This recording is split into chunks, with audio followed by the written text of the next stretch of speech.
Minha oração é para que você esteja muito bem em Cristo Jesus. Hoje eu quero ler Romanos 3, 23, o conhecidíssimo versículo.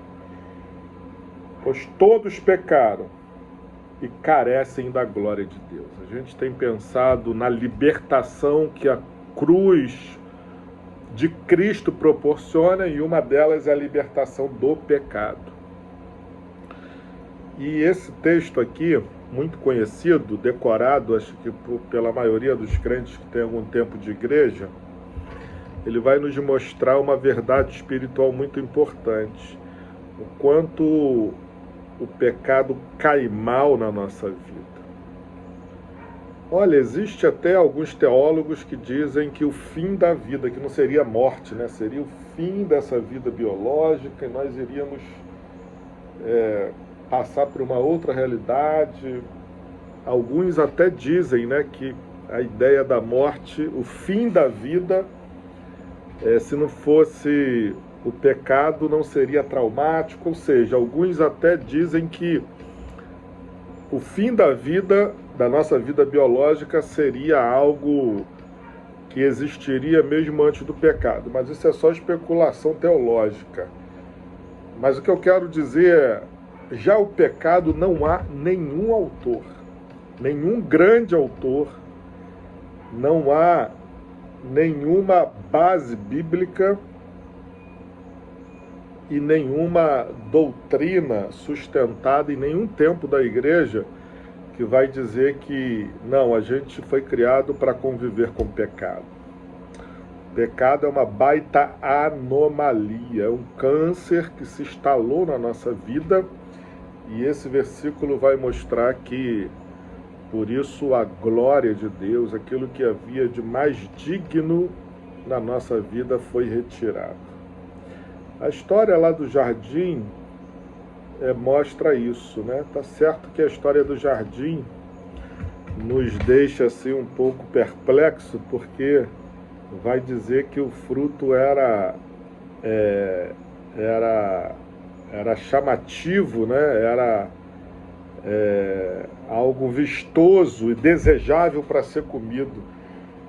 Mas de alguma forma é assim, né? O pecado tem esse glamour, tem essa aparência, não é? Que nos atrai.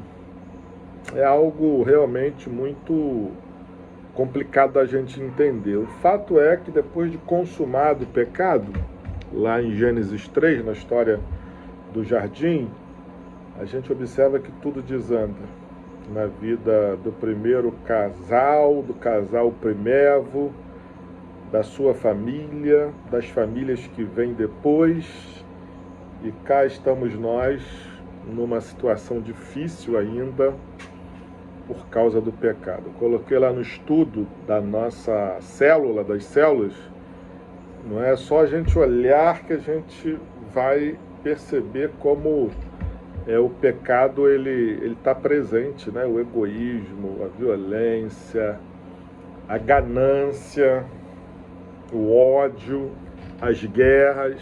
E como eu coloquei lá no estudo, é bom a gente parar por aí. Então, o pecado realmente ele não cai bem na nossa vida, e a gente precisa acordar para essa verdade e procurar ser santo.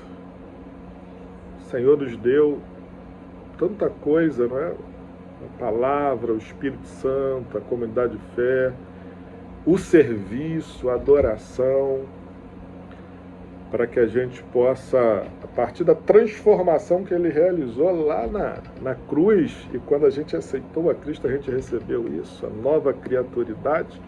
Essa nova criatura tem que se alimentar agora dessas coisas novas, tudo que Deus nos deu e que vem do alto. Então, meu irmão e minha irmã, o pecado não cai bem na sua vida. Porque conquanto terrenamente, naturalmente, a gente está ligado a ele aqui, mas na nossa essência, no projeto original de Deus, não havia o pecado. Então, afaste o pecado da sua vida. E aqui eu digo desde os jovens até as pessoas que têm idade, né? Vamos olhar e vamos ver o que ainda é pecado na nossa vida, e isso certamente nos afasta de Deus, porque nos afasta um dos outros, nos afasta da glória de Deus, né? Que é renovada em nós por meio da obra de Jesus Cristo.